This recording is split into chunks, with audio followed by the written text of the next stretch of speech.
But as soon as she saw him, she burst into fake tears and cried, "Don't hit me. Don't hit me." Before I could even speak, Alexander's expression turned icy. His voice cut like a knife, "Emma, how dare you hit Sophia?" That night, he kicked me to the floor. Kneel and apologized to Sophia. The next morning at breakfast, Sophia picked up a vase from the display cabinet and tried to smash it on my head. I couldn't hold back anymore and shouted, "Sophia is faking. She's not mentally impaired." But no one believed me. Alexander slapped his utensils down with a loud noise, his voice cold as he scolded, "If it weren't for Sophia's kindness saving your life back then, you wouldn't even be alive today. Sophia can't even express herself clearly. Emma, stop being unreasonable." It was the same old story. He immediately turned to comfort Sophia, his face full of apparent concern.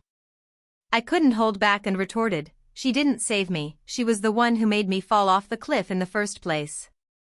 Enough. Alexander stared at me with disgust, then roughly dragged me upstairs.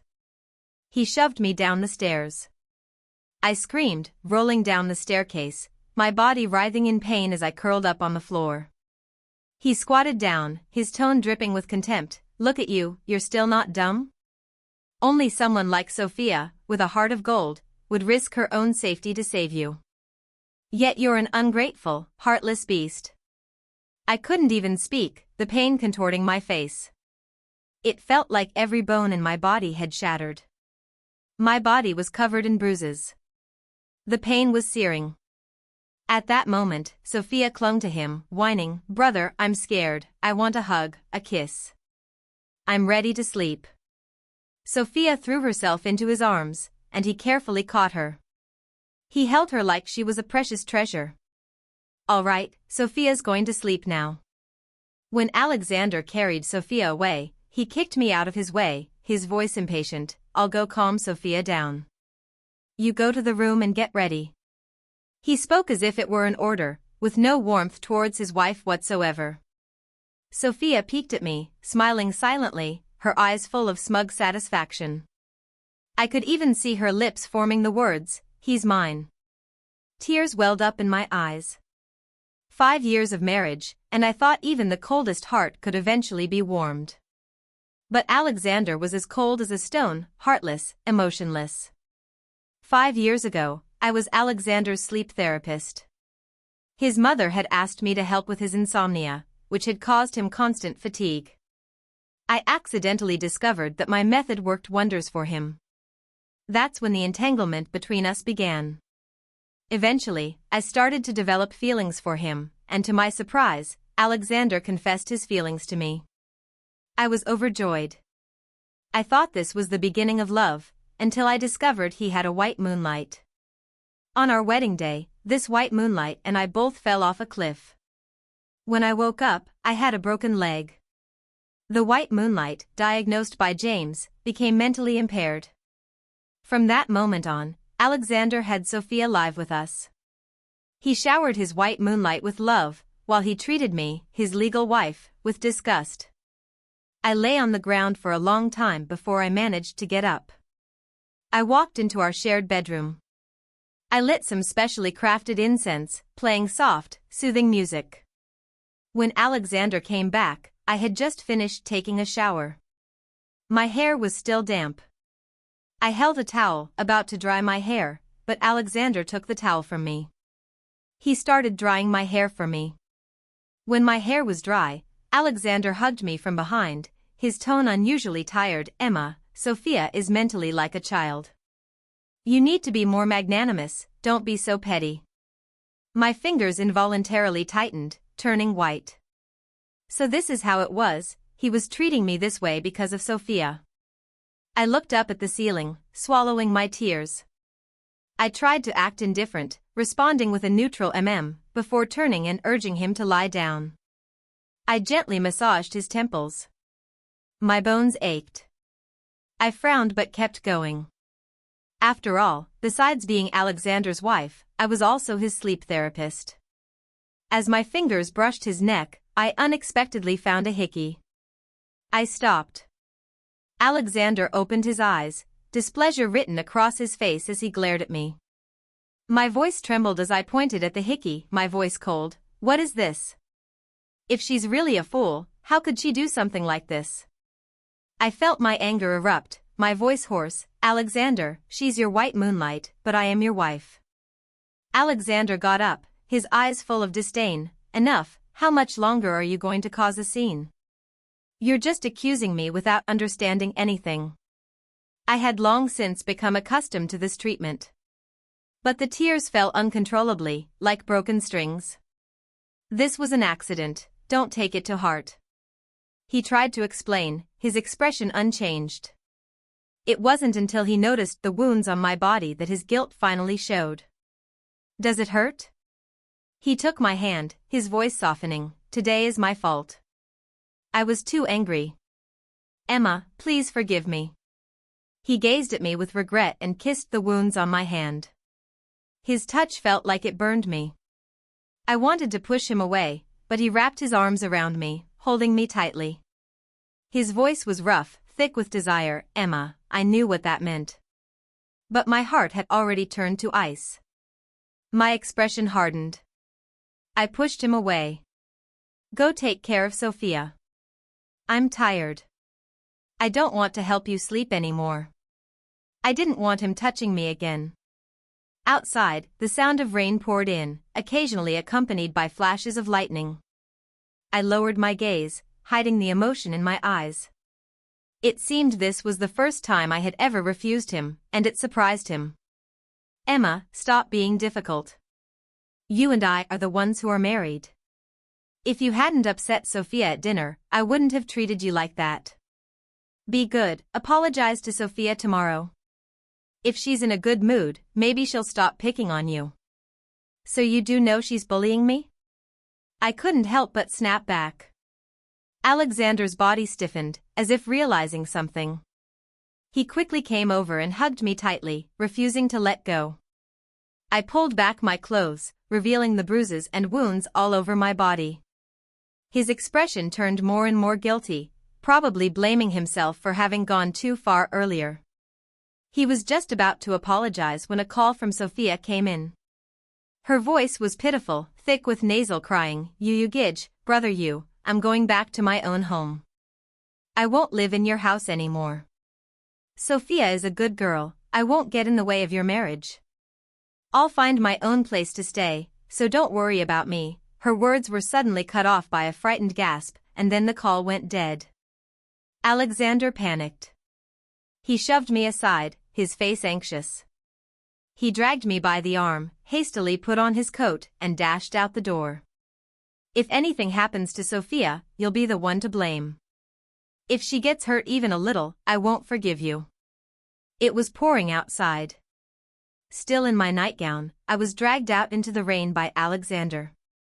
The rain soaked my clothes and doused what was left of my heart. We couldn't find her for a long time. Frustrated, he slapped me in public. What did you say to her? Why else would she leave so easily? Have some decency. His eyes were red, full of panic and worry. I opened my mouth, but not a single word came out. Eventually, we found Sophia beside a puddle. He scooped her up and rushed into the car, leaving me behind in the rain. I walked home alone, soaking wet. That night, I came down with a high fever. Alexander spent the night comforting Sophia. At dawn, he finally came to see me. Emma, I need you to help me sleep. His eyes were bloodshot, his face haggard. If this had been before, my heart would have ached for him. But now, I felt nothing. I calmly pulled his hand away. I don't have time. I'm sick. Sophia stood behind Alexander, glaring at me with hatred, her eyes practically burning with jealousy. But only I could treat Alexander's insomnia.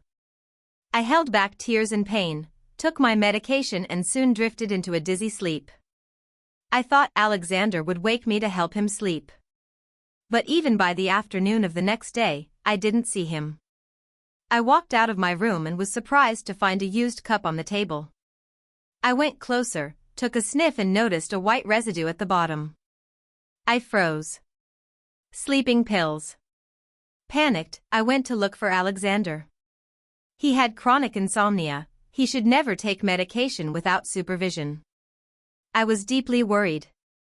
Just then, Alexander came out from one of the rooms, his eyes burning with fury. Emma. How dare you? He grabbed me by the collar and dragged me over, hitting and kicking me. So it's true. If Sophia hadn't accidentally mentioned the pills, I never would have known how you've been putting me to sleep all these years. You used sleeping pills to trick me into marrying you. If it weren't for you, Sophia wouldn't have become like this. You manipulated everything. He hit me like a madman. I didn't even have a chance to scream or beg for help. Only when I was barely breathing, blood seeping beneath me, did he finally stop. During the beating, Sophia stood nearby, smiling triumphantly. Alexander, I said weakly, staring straight at him, you never loved me, did you? My heart had never been so cold. I struggled to get up, looking him dead in the eye. Word by word, I said, Alexander, let's get divorced. It took all the strength I had left to say those words. What did you say? He looked completely shocked. In the past, no matter how badly he hurt me, I would always pick myself back up and act like nothing happened. But this was the first and only time I had ever brought up divorce. A sharp pain radiated through my abdomen. The blood between my legs grew heavier. Alexander looked like he had been jolted out of a dream. He reached out to support me, trying to take me to the hospital. Don't touch me. I'll go by myself. I pushed him away, just like how he'd always pushed me away. I went to the hospital alone, covered in mud and bruises. James gently cleaned my wounds with iodine while looking at a white report sheet. After a while, James pushed up his glasses, his face serious. Your injuries are too severe. I'm afraid the baby can't be saved. I froze, then gasped. What baby? You didn't know? He asked, stunned. You're 3 months pregnant. But the trauma to your abdomen, the baby didn't make it. James looked at me with a mix of pity and sorrow. I understand. My voice was dry. I gave a bitter smile. 5 years of marriage, I had wanted a child. But Alexander always rejected the idea. Sophia still needs care. If you have a child, you won't be able to take care of her properly, he had said. Now that I was leaving him, even the baby was gone. There was nothing left to hold me back. Alexander appeared in the hospital room, holding Sophia's hand. His insomnia was severe, and he often couldn't control his violent outbursts. He would smash things and hit people. I had to endure it all. It seemed like I had become his personal punching bag, but he would never get angry with his white moonlight. So this was what true love looked like. I bitterly smiled to myself. Seeing my smile, Alexander fled in panic. Emma, I'll go pay your hospital bill. At this moment, he was playing his part as a husband. But these injuries were all thanks to him. With no one around, Sophia stopped pretending. She looked at me with gleaming malice in her eyes, her voice dripping with sarcasm. Ha ha ha, Emma, who told you to steal my Gidge, brother you? If you hadn't butted in, I would have been the one to marry him. What?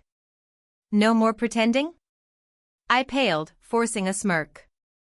Even if you say I'm pretending, no one will believe you. Sophia, her face twisted with triumph, leaned in, her words sharp. You know what? The only time he comes to you is when his insomnia gets bad. When you're out, Alexander spends every day with me, whispering sweet nothings. Even though I'm a fool, he loves me so deeply.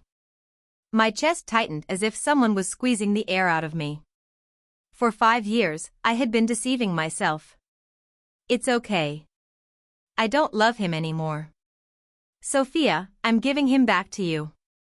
Sophia, like a spectator enjoying a show, leaned closer, digging her sharp nails into the bruises on my body. I winced in pain, my face growing paler. She whispered in my ear, her voice low and mocking, "How pathetic, Emma. If I even had a small scratch, he'd panic, but look at you. He's never cared about you the way he cares for me. Her eyes glowed with arrogance and satisfaction. A surge of anger filled me. I could barely contain my urge to rip her apart. Just then, a sound came from the doorway. I turned to see Alexander, his eyes bloodshot, his face twisted with fury. He stormed toward Sophia, slapping her hard across the face. The sound of the slap echoed in the room, and for a moment, I was frozen. Sophia, caught completely off guard, held her cheek in shock. You Gidge, you hit me," she gasped, her face full of disbelief. Alexander looked stricken, his fingers trembling. He pointed at Sophia and shouted, "So you weren't a fool all these years? You've been deceiving me this whole time." Then he turned to me, his voice barely a whisper, filled with regret, "And all these years, what was I to Emma?" I felt a wave of irritation wash over me. Great, just my luck, I thought, frustrated beyond belief. Sophia began to fake a panic, pretending to be the victim. Her voice was full of feigned innocence. You Gidge, those things I said earlier were all Emma's idea." I didn't understand. "You hurt Sophia so much, you Gidge." But this time, Alexander didn't believe her. He didn't even glance at her, his gaze fixed solely on me as he knelt in front of me, looking at my injuries with overwhelming regret and despair. "What have I done?" he cried, his voice filled with self-loathing. I had made my decision. This marriage was over. I looked at him indifferently, refusing his care and assistance. I'd rather be in the hospital alone than have him anywhere near me. He said he wanted to make it right, but I told him I didn't need it. "I don't need you, not anymore." A month later, I was discharged from the hospital.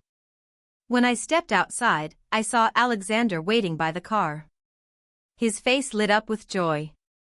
He hurried over to support me, but I climbed into another car. His face cracked in an instant, his voice barely holding back his hurt. "Emma, I know I've made mistakes. I promise I'll be good to you from now on. Just trust me once."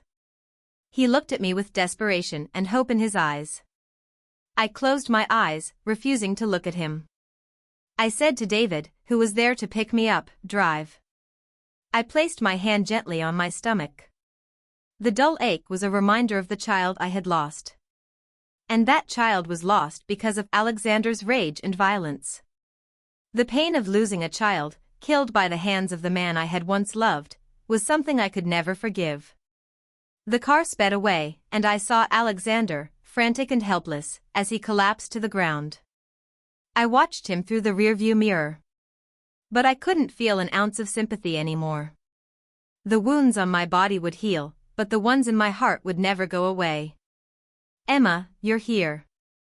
I had accepted Mr. Williams' offer, and from now on, I would be his exclusive sleep therapist. "This house is prepared for you. You can stay here. Your salary will be $10,000 a month, paid regularly." David dropped me off at a 2-story house and left with just a few words.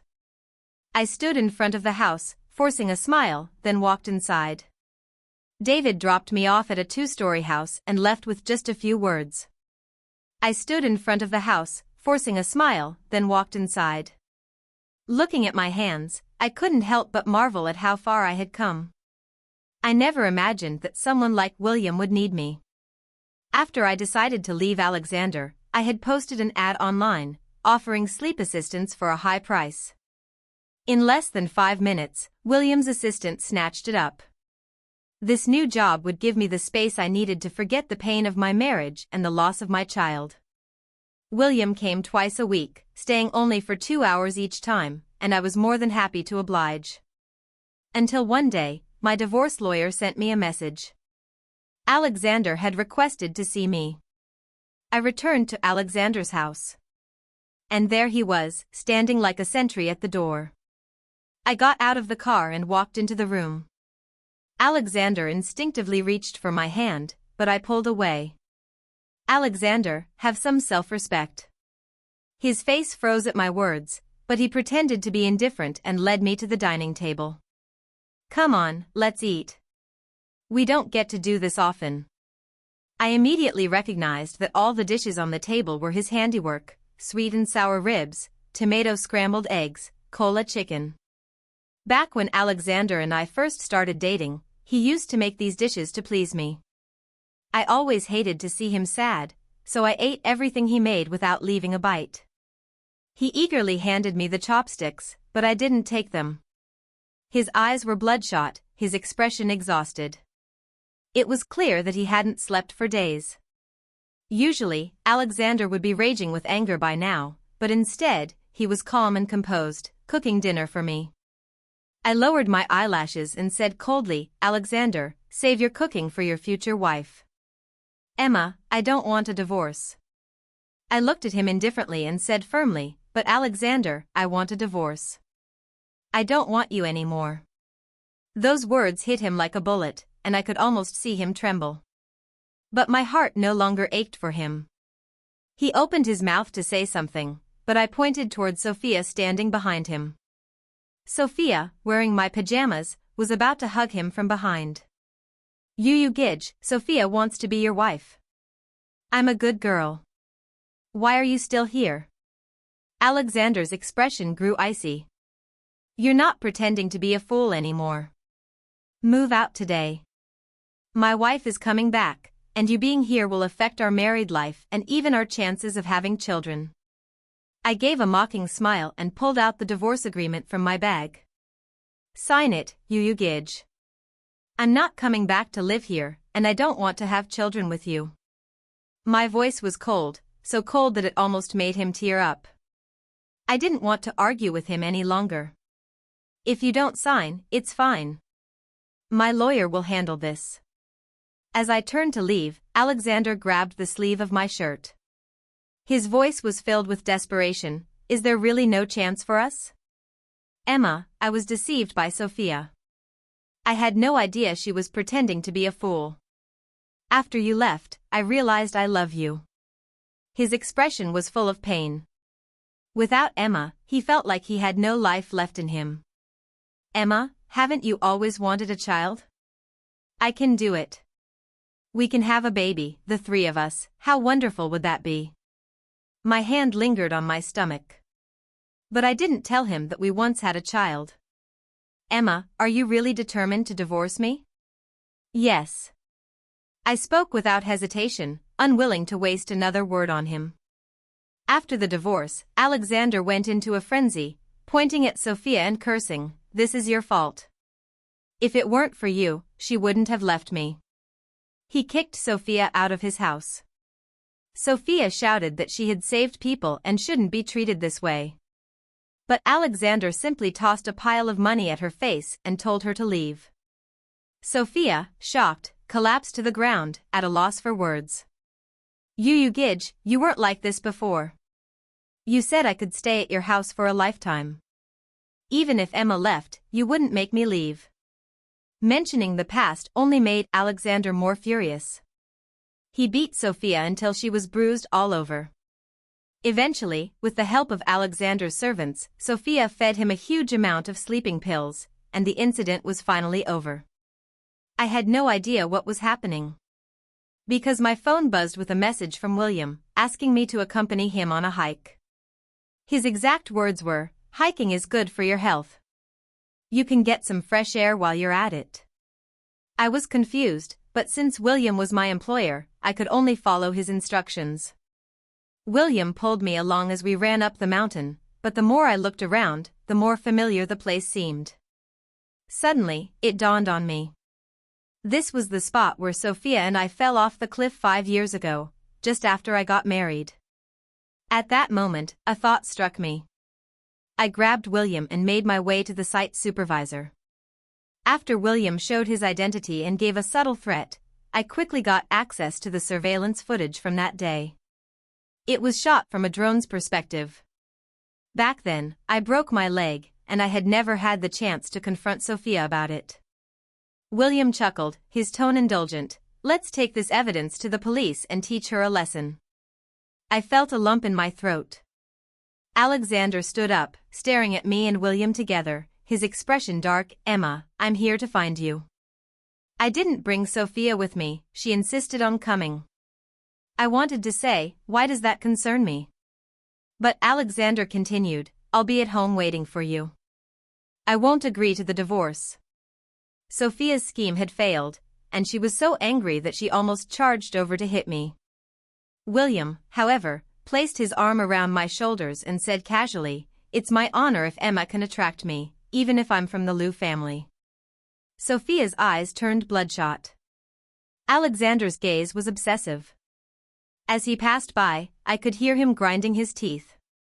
We went down the mountain, and William drove. I couldn't help but laugh at the absurdity of the situation. I stopped going out. Alexander searched for me in a frenzy, almost breaking down. It wasn't until I had to go for a follow-up appointment at the hospital that I finally left the house. To my surprise, I ran into Alexander coming out of the hospital.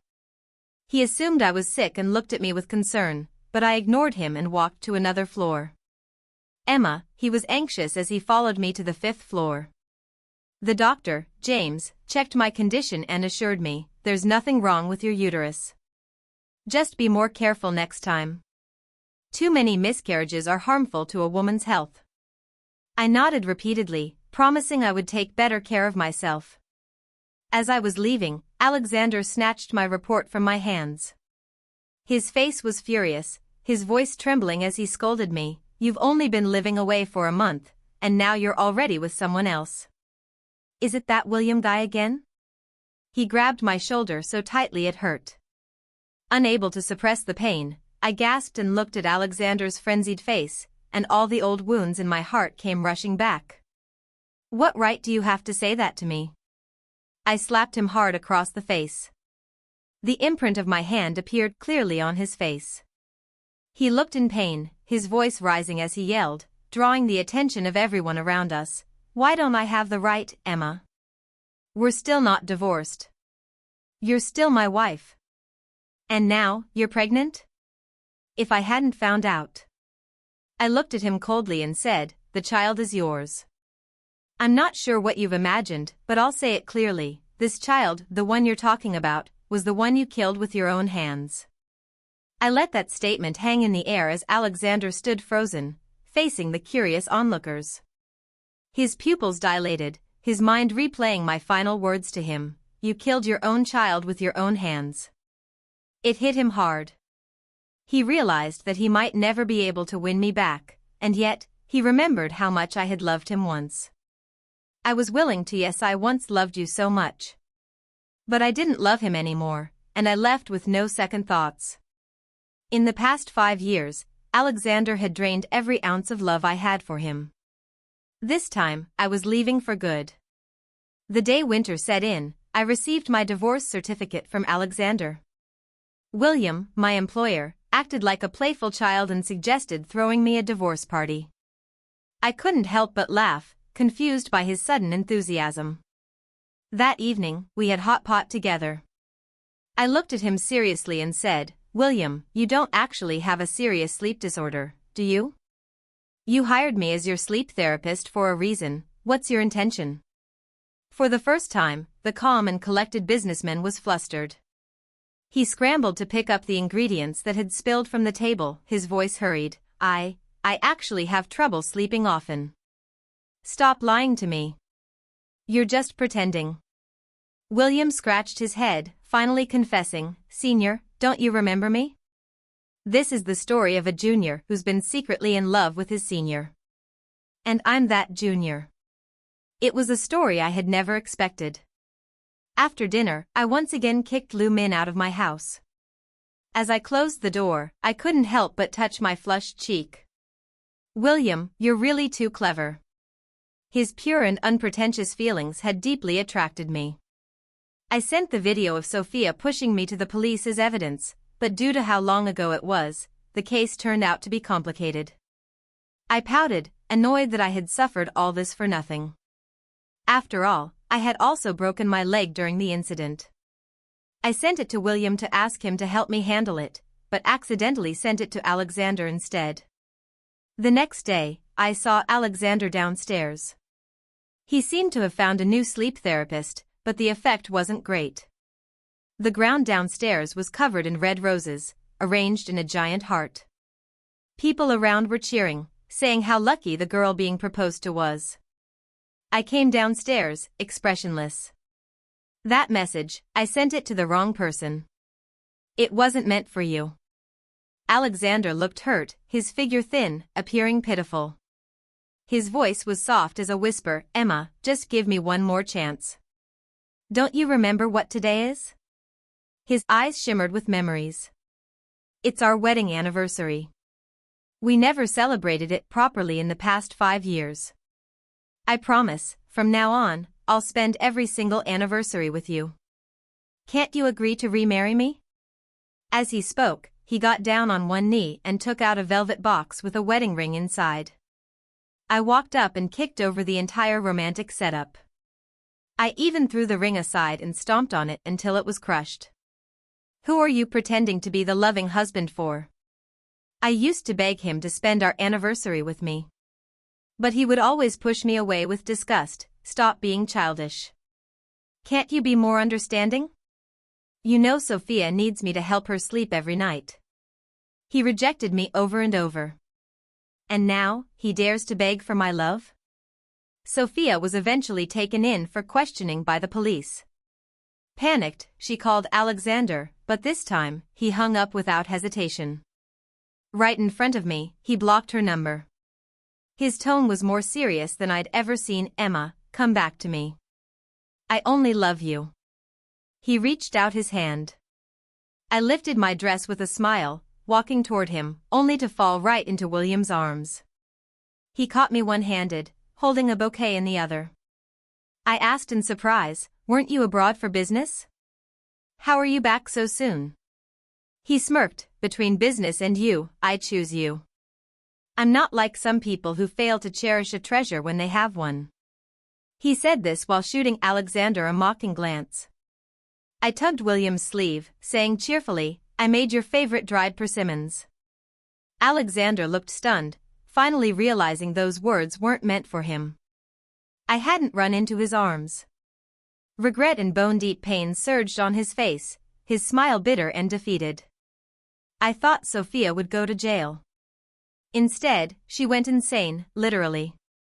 I was shocked by the outcome. Curious as always, I asked William to investigate. He obtained surveillance footage showing Sophia manically laughing and yelling at Alexander, this is what you deserve. If you hadn't done nothing, she wouldn't have left you so completely. Ha ha ha. I told you I saved Emma and you believed me. I told you she drugged you to sleep, you believed that too. Sophia lost everything and was eventually kicked out by Alexander. Alone and desperate, she lost her mind. She repeated over and over, you killed your own child, you pushed away your own wife. Alexander snapped. Already suffering from severe insomnia and overwhelming pressure, he accidentally pushed Sophia down the stairs. From the 5th floor. She survived, but was left paralyzed from the waist down. And mentally impaired. Alexander's family finally decided, let him marry Sophia. She was close to their family anyway, and she needed someone to care for her. On the day of their marriage, I said yes to William. Okay, I'll let my junior love me once, I replied. That night, William was so happy he lifted me up and spun me around in circles. It felt like I'd finally found my prince. On the day Alexander and Sophia registered their marriage, I received a message from an unknown number, Emma, I wish you happiness. I never deserved you. I'll spend the rest of my life atoning to you and our child. I instantly knew it was from Alexander. He was forced to marry Sophia, and his worsening insomnia and burden of responsibility had taken a toll on his health. Sophia's condition was so bad that no caregiver was willing to take the job. So Alexander had to care for her himself. He used to say, even if Sophia becomes a vegetable, I'd still take care of her. But when she actually became paralyzed and mentally broken, within 3 months, he was about to lose his mind. Ah! Sophia screamed from the bed. Alexander walked over, sniffing a disgusting odor. Resigned, he fetched a towel and basin to clean her. Then his assistant called, "Sir, we lost the bid for the West City plot. Our stock is on the verge of collapsing." Everything came crashing down. His career, his family, his mind. Finally, on a bitterly cold winter day, Alexander lost it completely.